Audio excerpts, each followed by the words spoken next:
Airport and guess what, हम जा रहे हैं अंडमान, जो कहा जाता है एशिया का सबसे क्लीनेस्ट बीच है, आइलैंड है। So we are here.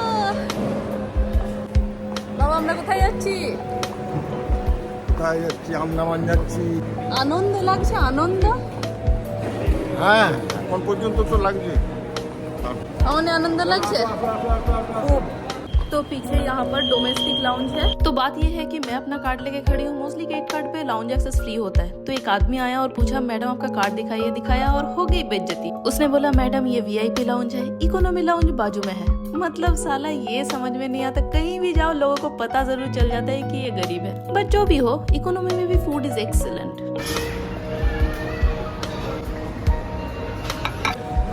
Flight gate number पे आ चुका है, तो मेरे पास टाइम बिल्कुल भी नहीं है, इसलिए मैंने एक सैंडविच और स्टूल लिया है। प्लेट ढूंढने का भी टाइम नहीं था, अभी बहुत फास्ट करना पड़ेगा।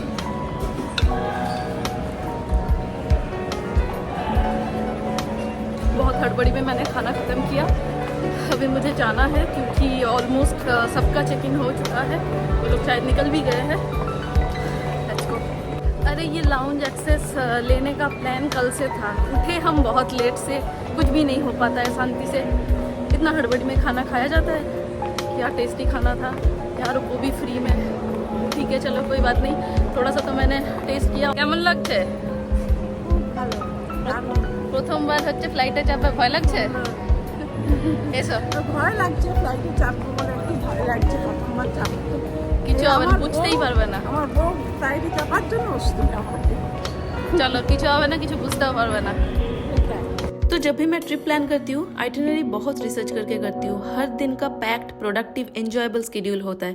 बट जैसे कि इस ट्रिप में एजेड लोग भी साथ में हैं, देखती हूँ 50% भी अगर कवर हो जाए तो भी बहुत है। But don't worry, I will tell you the detail plan, इसलिए मेरे वीडियो की ऑडियो को बहुत ध्यान से सुनना। तो हमने अंडमान के लिए बुकिंग किया है सितंबर में, क्योंकि अक्टूबर से ही flight fare is completely double, तो इसलिए सितंबर का थोड़ा सा बारिश हम झेल लेंगे। तो जब बात पैसों की हो रही है, इसलिए मैं बता दूं, हमारा फ्लाइट है विस्तारा सुबह 9:15 को फ्रॉम कोलकाता इंटरनेशनल एयरपोर्ट से रवाना हो रही है पोर्ट ब्लेयर के लिए। 2.5 घंटे का सफर है। हम पहुंचेंगे पोर्ट ब्लेयर 11:40 को। Flight fare is 6500 for each person including food. नहीं, ये वो लाउंज वाला फूड नहीं है, विस्तारा वाला फूड है। और एक इंटरेस्टिंग बात ये है कि सिर्फ कोलकाता और चेन्नई से ही पोर्ट ब्लेयर के लिए डायरेक्ट फ्लाइट मिलता है। तो कहा जाता है कि अंडमान जब लैंड कर रहे हो तो विंडो सीट पे बैठना बहुत ज़रूरी होता है, क्योंकि वहाँ से जो व्यू आता है वो काफ़ी सही है। मैंने जानबूझ के मेरे लिए एक विंडो सीट भी बुक करी थी, लेकिन वो मेरे मम्मी को पसंद आ गया। और अभी पता चल रहा है मेरे पापा को भी बैठना था विंडो सीट पे, लेकिन अनफॉर्चुनेटली वो बैठ नहीं पाए। बहुत अच्छी लगा तुम्हारी विंडो सीट है। तो आते वक्त भी मैंने और एक विंडो सीट बुक करी है। मैंने दोनों को डिवाइड कर दिया है, जाते वक्त आप बैठो और आते वक्त आप बैठोगे। एक आइलैंड पे लैंड हो रहा है, सोचो कि कितना सही व्यू आएगा। तो ये ट्रिप पॉसिबल हो रहा है सिर्फ और सिर्फ इनके लिए। इनको जाना था अंडमान, अदरवाइज हम नहीं जा रहे होते, या तो फिर कभी बाद में प्लान करते। बट एक चीज़ सही है, क्योंकि जितना लेट करेंगे ये जितने भी आइलैंड्स है वो डूब जाने की चांसेस बहुत ज़्यादा है। तो उम्र हो गया तो इनको जाना था, इनके वजह से ये ट्रिप हो रहा है, नहीं तो शायद नहीं होता। विंडो साइड से नीले কিছু দেখতে পাচ্ছ?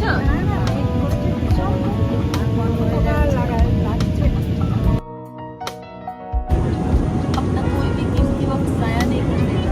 ये नहीं हुआ था, इसको कर दिया मैंने। तो ऐसा लग रहा है जिंदगी में पहली बार हवाई जहाज पे बैठी हूँ। हर एक एंगल से बादलों की वीडियो ले रही हूँ, पता नहीं क्यों।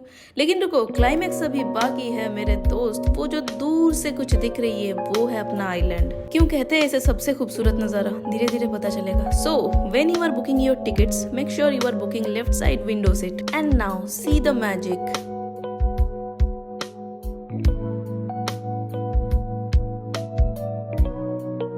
Hey, wait, don't skip. View अभी तक देखा ही कहाँ है? And here it is. So the Andaman and Nicobar Island, Union Territory of India, consisting of 2 groups of islands at the southeastern edge of the Bay of Bengal. It covers a total area of 8,249 square kilometer. They have a total of 572 islands, out of which only 38 are inhabited. Just imagine, the amazing part of our world is existing in India only.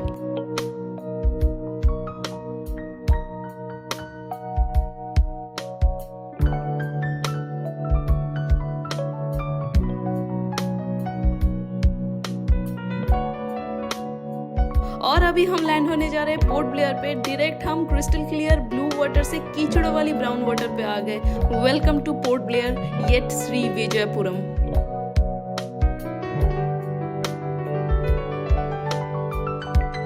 पीछे सारे लोग पता नहीं कहाँ रह गए, या तो फिर मैं ही बहुत जल्दी आ गई। अभी हम लोग पोर्ट ब्लेयर एयरपोर्ट पे है, बैगेज कलेक्ट करना है। ये बेल्ट के सामने हम खड़े हैं।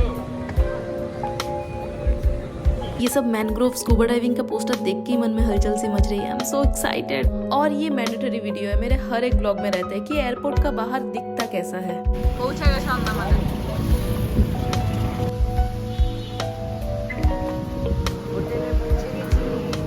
तो पोर्ट ब्लेयर पे हमारा होटल है TSG डाइनिंग, जो एयरपोर्ट से ओनली 2 किलोमीटर के डिस्टेंस में है। एयरपोर्ट से होटल 10 मिनट की दूरी पे है। इनफैक्ट इस होटल का लोकेशन इतनी सही जगह पे है कि यहाँ से फेरी घाट भी 5 किलोमीटर के डिस्टेंस में है। कैब हमने एयरपोर्ट के बाहर से लिया था, यहाँ ओला उबेर नहीं चलता है, तो इसलिए हमने उसी कैब से अगले दिन का टूर भी पूरा कर लिया। If you are travelling 2 people you can rent 2 wheeler, but airport से तो कैब ही लेना पड़ेगा। Cab took 500 from airport to hotel and this is our room. और ये ले लिया मैंने होटल का 2 चक्कर, एक बार लाइट में और एक बार बिना लाइट में।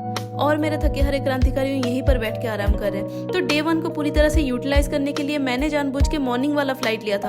होटल पे चेक इन करने के बाद फ्रेशन अप होकर लंच करके हम निकलने ही वाले थे कि बारिश शुरू हो गई। बारिश को इग्नोर करते हुए हमारा आज का प्लान है सेलुलर जेल। विजिटिंग टाइम है 2 से 5 बजे तक का। Then we will visit Corbyn cove beach and then cellular jail light and sound show. 45 minute का शो है। 5 से 8 बजे तक का कोई भी slot you can book, but किसी भी हाल में ये मिस मत करना। लेकिन यहाँ हो गई एक प्रॉब्लम, जिसकी वजह से हम लाइट एंड साउंड शो नहीं देख पाए, जो आगे चल के मैं बताऊंगी। तो ये है सेलुलर जेल। विजिटिंग टाइम है 2 से 5 बजे तक का।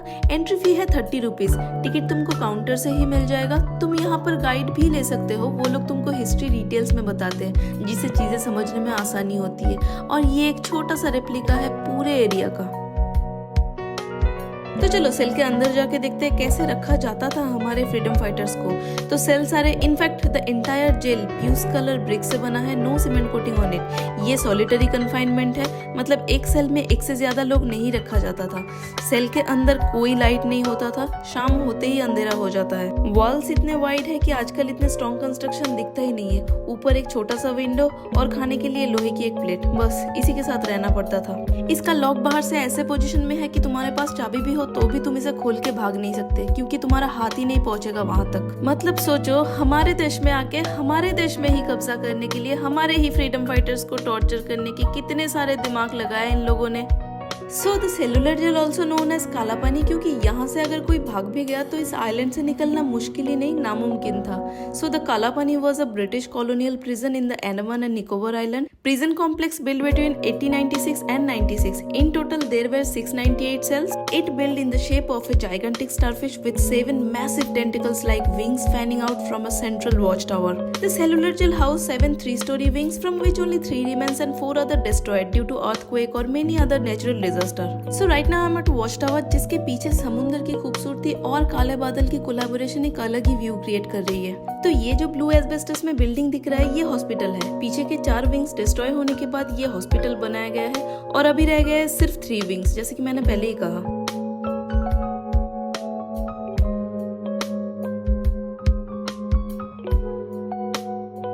So being a Bengali, this is an emotional moment to show this list to you, क्योंकि यहाँ पर कैद रहे 90% फ्रीडम फाइटर्स पर बंगाली और बाकी कुछ पंजाबी और कुछ महाराष्ट्रियन भी थे। तो ये सेल में थे हमारे freedom fighter Veer Savarkar sir. इस सेल में अभी लाइट है, तो you can see the actual cell. ये था उनका बेड, खाने की प्लेट और उस वक्त का एक फोटो।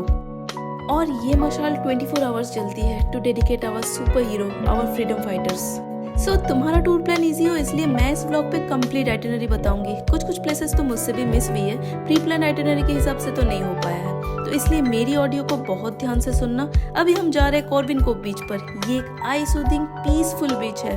बीच पर बैठ के लहरों की आवाज कोई यहाँ से सुने। तो जो मैं बता रही थी, कॉर्विन कोव बीच विजिट करने के बाद हमारा प्लान था cellular jail light and sound show attend करने का, बट आज वो नहीं हो पाया, क्योंकि ये शो की टिकट काउंटर से नहीं मिलती है, इसे ऑनलाइन बुक करना पड़ता है। Cellular jail light and sound show e ticket search करके नीचे दिए हुए साइट से। इसका एंट्री फी है 300 rupees per head. In case बहुत ज्यादा बारिश की वजह से अगर शो कैंसिल होता है तो पैसा रिफंड नहीं होता है, but usually usually so cancel नहीं होता है। तो मैंने वो प्री ऑनलाइन बुकिंग नहीं करी थी क्योंकि मुझे पता नहीं था, थोड़ा सा लेंदी प्रोसेस था और लो नेटवर्क की वजह से वो तब हो भी नहीं रहा था। So I postponed it for another day. जब हम पोर्ट ब्लेयर वापस आएंगे तब हम इसे अटेंड कर लेंगे, बट इसे मिस मत करना, it's quite interesting. So Andaman में tribes are very popular and very famous. अगर अंडमान आ रहे हो और ट्राइब्स नहीं देख रहे हो, ये हो ही नहीं सकता। गुड मॉर्निंग, आज अंडमान में हमारा सेकंड डे है और आज हम जा रहे हैं Baratang, the most famous tribal area. So मेरे आइटिनरी पे बाकी सारे आइलैंड टूर से पहले पोर्ट ब्लेयर पे सिर्फ एक ही दिन साइट सीइंग के लिए रखा था। तुम चाहो तो 2-3 दिन भी रख सकते हो। 2-3 दिन में तुम्हारा टूर प्लान ऐसा होगा, फर्स्ट डे पे कवर कर लो बाराटांग, इसमें पूरा दिन चला जाएगा क्योंकि पोर्ट ब्लेयर से 100 किलोमीटर के डिस्टेंस पे है। सुबह 6-6:30 बजे तुम्हें होटल से निकलना पड़ेगा, तब जाके टाइम पे वापस आ सकते हो। वापस आते आते शाम हो जाता है। Next day you can visit Diglipur, जो पोर्ट ब्लेयर से 300 किलोमीटर के डिस्टेंस पे है। वहाँ पर रॉस एंड स्मिथ आइलैंड है जहाँ कहो ना प्यार है के टाइटल सॉन्ग शूट हुआ था। It's an amazing place to visit. And third day पर you can visit Chidiya Tapu, Ross island and marine national park. ये सब पोर्ट ब्लेयर पे ही है। तो अभी हम आनंद लेंगे घने जंगलों का। सोचो ऐसे ग्रीन फॉरेस्ट के अंदर से जा रहे हो और चारों तरफ सिर्फ शांति और चिड़ियों की आवाज आ रही है। It's an amazing feeling ever. Now let me tell you about Baratang. The entire journey is like this, peaceful greenery के बीच में से जाना है। एक पॉइंट में जाके कुछ डॉक्यूमेंट सबमिट करना है क्योंकि तुम किसी और के एरिया में घुस रहे हो तो आईडी प्रूफ इज रिक्वायर्ड। और उस पॉइंट से you can't use your mobile camera. पकड़े गए तो बहुत बवाल होता है, फाइन भी लगता है। अगर रास्ते में जारवा दिख गए तो तुम लकी हो, नहीं दिखे तो बेटर लक नेक्स्ट टाइम। तो ट्राइबल एरिया खत्म होने के बाद हम फिर से एक बोट पे बैठ के किसी और किनारे पे आए हैं। इस जगह का नाम मुझे नहीं पता, तो जर्नी पे ट्राइब्स देखने का एक्सपीरियंस मैं बाद में शेयर करती हूँ। फिलहाल हम यहाँ पर लंच करेंगे। तो ट्राइबल एरिया से निकल के यहाँ पर हमें क्यों लाया गया है, गुड क्वेश्चन। तो यहाँ से स्पीड बोट जाते हैं साइट सीन के लिए कुछ ऐसे। तुम यहाँ से जा सकते हो मड वॉल्केनो, लाइमस्टोन केव, दोनों में ही तुमको थोड़ा सा चलना पड़ेगा, बट एक अलग ही लेवल का एक्सपीरियंस होगा मैनग्रोव के बीच में से जाने में। मैं ये एक्सपीरियंस नहीं कर पाई क्योंकि मेरे साथ एजेड लोग भी हैं। तो हम यहीं पे रहेंगे, लंच करेंगे और फिर यहीं से वापस चले जाएंगे। ये हमारा बोट है और इसी से हम वापस जाने वाले हैं। तो जहाँ से ट्राइबल एरिया स्टार्ट हुआ हमने हार्डली 3 से 4 ट्राइब देखा, बट वो भी मुझे ठीक से मतलब मज़ा नहीं आया क्योंकि वो हम जैसे jeans, T shirt, sari, nightie ये सब पहन के घूम रहे थे और फिर गुटखा मांग रहे थे। गुटखा खाते हैं ये लोग, जितने भी गाड़ियाँ गुजरता है उन्हें गुटखा चाहिए होता है, पैसे उन लोगों को नहीं चाहिए, सिर्फ गुटखा खाते हैं। गुटखा, खैनी, सुपारी ये सब। तो मुझे एक्चुअली समझ नहीं आ रहा था कि ये लोग एक्चुअली में ट्राइब है या मतलब लोकल कुछ लोगों को ट्राइब सजा के यहाँ पर रुकाया गया है, क्योंकि एक्चुअल जो ट्राइब होते हैं वो हमसे डरते हैं और फिर प्रोटेक्शन के लिए अटैक भी करते हैं और इनका ड्रेसअप ऐसे नहीं होता है। ये लोग गुटखा तो छोड़ो, मतलब उन लोगों का बहुत रॉ खाना होता है। जो भी हो, देख के तो ट्राइब जैसा नहीं लगा, बट इट्स ओके। और एक सबसे हैरान होने वाली बात ये है कि इन लोगों को हिंदी आता है। मतलब कौन से ट्राइब को हिंदी आता है?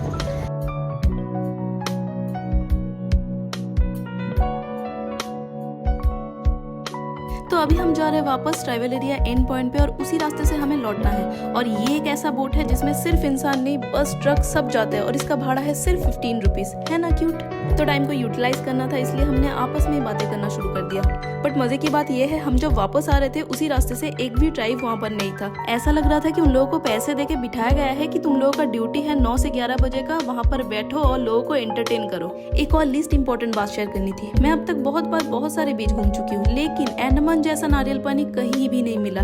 इस ट्रिप पे शायद मैंने अकेले ही 10-12 नारियल पानी पी लिया है। क्यों? Good question. क्योंकि यहाँ का कोकोनट वाटर कहीं और जगह से इम्पोर्ट नहीं होता, ये यहीं का है, इसलिए इसका प्राइस भी बड़ा क्यूट सा है, 50 रुपए, जो कहीं भी नहीं मिलता है। ऊपर से पानी बहुत ही ज्यादा मीठा है। ऑल्सो निकोबारी कोकोनट वाटर अलग से मिलता है, ऑरेंज कलर का, उसका टेस्ट तो नेक्स्ट लेवल। तो कहीं भी खड़े हो, नारियल पानी दिखे, पी लो। तो ऑलमोस्ट 50 किलोमीटर आने के बाद सुनसान रास्ते में हमें एक रेस्टोरेंट दिखा। मतलब मेरी आंखें तारीफ करने लायक है। चलती गाड़ी में से अगर ये रेस्टोरेंट किसी ने ढूंढ लिया तो उसकी आंखें कमाल की है। रेस्टोरेंट का नाम है फूड वोल्केनो। एक बहुत ही पीसफुल जगह है। मैं आगे और कुछ नहीं बोलूंगी क्योंकि फील खराब हो जाएगा। Just feel the green.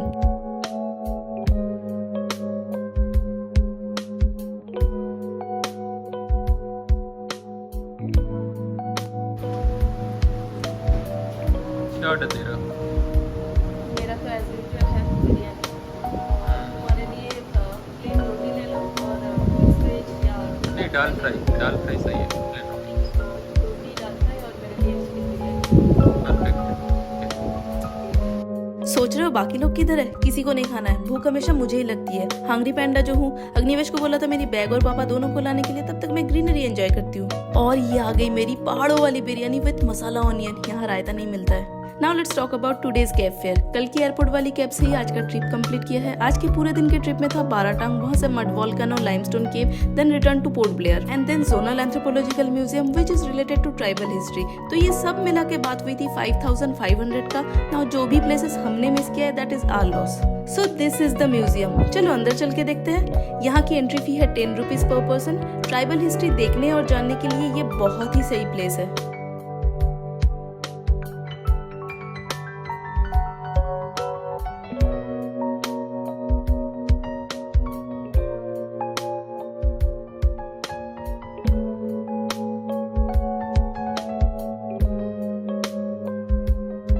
And then we back to the hotel. मिलते हैं अगले वीडियो पे क्रिस्टल क्लियर ब्लू आइलैंड पे। तब तक के लिए please do subscribe my channel. Bye bye.